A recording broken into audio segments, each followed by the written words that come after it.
deadly shooting at an elementary school in Newtown. The site today of a mass shooting. There are 27 victims, 20 children, 7 adults. Inside this elementary school was a group of young kids, one deranged man who decided to take it all away. We gather here in memory of 20 beautiful children and 6 remarkable adults. Mindful that mere words cannot match the depths of your sorrow. At 11 years old, I was oblivious to the news channel. I knew about tragedies like Columbine and the Virginia Tech massacre from subtle mentions of them, but always disregarded them as something just on the TV. Mere history and only headlines.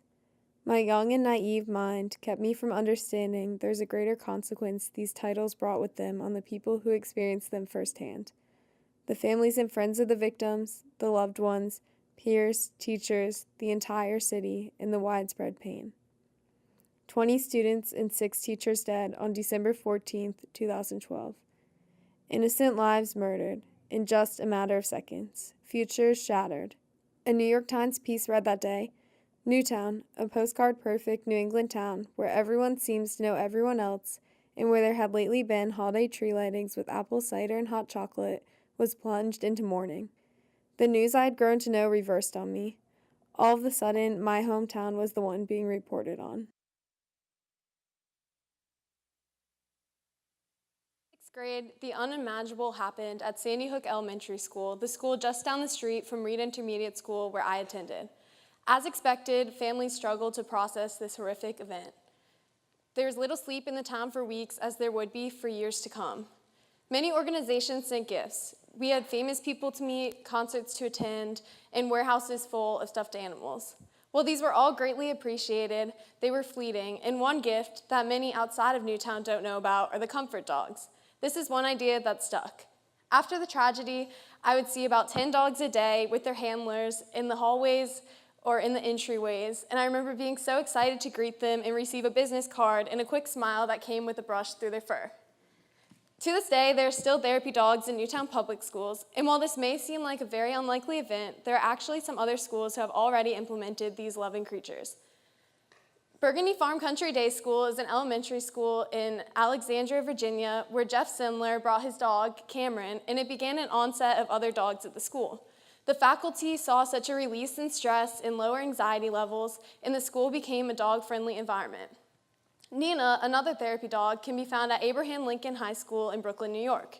She was brought after the principal welcomed a comfort dog program to the school, and she can now be found in the vice principal's office so that students can stop in for impromptu social visits, and she attends 2-hour voluntary counseling sessions.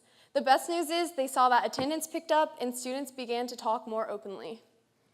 Because I understand what these students experience through my own experience of dogs in the classroom, I know just how great dogs can be. But I wanted to know just how they were helping us. To do this, we need to first look at the need for them. As students, we're stressed. In fact, the Child Mind Institute states that about 10% of the school population, 9 to 13 million children, struggle from mental health problems. 9 to 13 million, that's a lot of students. Depression, anxiety, and PTSD are all mental disorders that we can have, and while these are definitely important and need to be addressed, just in general, we're stressed. We have tests, sports, clubs, homework, family lives, social lives, and not to mention a constant 8 a.m. to 3 p.m. schedule. This continuous strain is bad. I'm sure we can all attest to that. If our mental health isn't kept strong, we begin to struggle in keeping up with our relationships and keeping up with the work we have for our jobs or school. Poor mental health can also lead to poor physical health. It can lead to a weakened immune system, heart problems, asthma, and drastic weight changes. And on a even more serious note, it can lead to self-diagnosis and addiction to drugs or alcohol and premature death through suicide. The importance of mental health needs to be addressed. And while I'm not saying dogs can fix this in a snap of the fingers, they can certainly aid in strengthening it. In just 15 minutes of petting a dog, our blood pressure drops, serotonin, the neurotransmitter that helps us relax, increases, dopamine, the neurotransmitter that creates feelings of happiness, increases, and cortisol, the hormone that is responsible for bad moods, decreases. Dogs help provide an overall friendly atmosphere through laughter and conversation, and they can be used to talk themselves, as obviously they can't repeat what we've told them, or if they're not used to talk to directly, they can provide an incentive for students to visit a therapist or a counselor. Dogs help with our overall well-being and our release of stress. 6 years after the Sandy Hook tragedy, I finally understood how these dogs were helping me. I also finally got a puppy of my own. First grade me would be on cloud 9, but who am I kidding? 10th grade me was on cloud 9. My family and I moved to Baton Rouge right before the floods of 2016, and while helping to clean a house, my dad was followed by the sweet dog. After searching for a family for weeks, we adopted her into our own.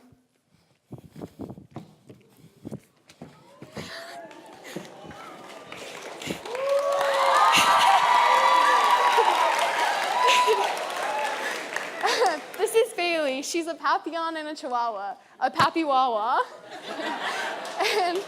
and Bailey has many costumes and accessories. She's got her bandana. While all these are cute, her most important accessory is this one. This keychain designates Bailey as a therapy dog through Tiger Hats in Pet Partners with the LSU Vet School.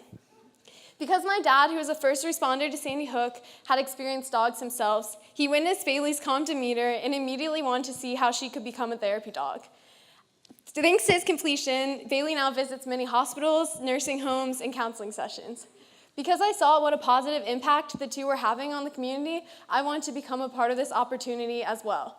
And thanks to my completion, Bailey and I visit the Parker House monthly. The Parker House is a group home for kids 9 to 13 who have been diagnosed with major behavioral disorders or mental illnesses. And through this opportunity, I'm reminded time and time again just how amazing dogs are and the power they have to help us heal and maintain strength mentally. They love us no matter our problems, whether it's a time of crisis or everyday struggles. Each visit to the Parker House, I watch as the kids receive an ounce of love from Bailey as they pet her, and I watch as they receive the comfort that I once received in a time of need. Understanding the feeling, knowing it for myself. Knowing that nothing, absolutely nothing, can replace feeling loved and cared for, no matter how they are expressed.